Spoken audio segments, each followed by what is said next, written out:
মিথুন লগ্ন মিথুন রাশি 7ই ডিসেম্বর 2025 থেকে 16ই জানুয়ারি 2026 আপনাদের লগ্নে বক্রী বৃহস্পতি, সপ্তমে মঙ্গল, নবমে রাহু, দশমে শনি। এই একটা বিশেষ কানেকশন, বিশেষ এনার্জি লুপ তৈরি হচ্ছে। সুতরাং এই এনার্জি লুপে কিন্তু আপনারা কর্মজীবনে, ব্যবসায়, দাম্পত্য জীবনে বিশেষ কিছু ইতিবাচক পরিবর্তন আশা করতে পারেন। লগ্নে বক্রী বৃহস্পতি, সপ্তমে মঙ্গল, সুতরাং ব্যবসায় এবং কর্মজীবনে বিশেষ কিছু উন্নতি, বিশেষ কিছু অর্থনৈতিক লাভ হওয়ার একটা সম্ভাবনা দেখা যাচ্ছে। তবে লগ্নে যেহেতু মঙ্গলের দৃষ্টি থাকছে এবং বক্রী বৃহস্পতি লগ্নে, একটা ওভার অপটিমিজম এবং লিডারশিপ কোয়ালিটিটা অনেক অধিক মাত্রায় বৃদ্ধি পেতে পারে। সেই জায়গাতে আপনাদের অ্যারোগেন্স ইস্যুস আসতে পারে, অ্যাঙ্গার ইস্যুস আসতে পারে।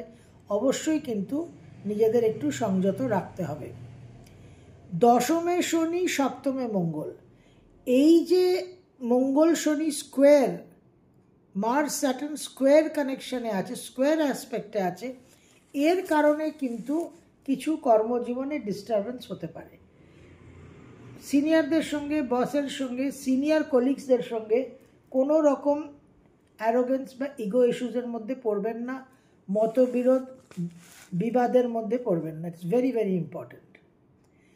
এই মঙ্গলের দৃষ্টি বৃহস্পতির সঙ্গে দৃষ্টি বিনিময় কিছু হেলথ ইস্যুস আপনাদের আসতে পারে, সেই জায়গাটা কিন্তু একটু সাবধান থাকতে হবে। এই কানেকশানের জন্য আপনাদের জন্মছকে অনেকগুলো হাউসেস অ্যাক্টিভেটেড হচ্ছে। এই সময় একটা গৃহ ক্রয়, গৃহ পরিবর্তনের যোগও দেখা যাচ্ছে। নানান রকম জীবনে কানেকশন, যোগাযোগ, পরিবর্তন এবং বিদেশের সঙ্গে কানেকশন হওয়ার কিন্তু প্রভূত যোগ আছে।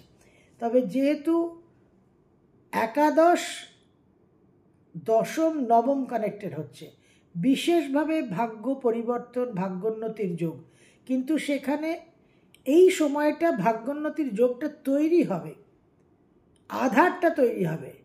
এই সময় যদি মনে করেন 10তলা বিল্ডিং পাবেন, তা কিন্তু হবে না। সুতরাং ধৈর্যের সঙ্গে, মানসিক স্থিরতার সঙ্গে সময়টাকে ডিল করতে হবে এবং কোনোভাবেই কিন্তু হারিড, র্যাশ কোনো ডিসিশন নেবেন না। ধীর স্থিরভাবে চলবেন, বিশেষভাবে কিন্তু শুভ ফল পাওয়ার সম্ভাবনা দেখা যাচ্ছে।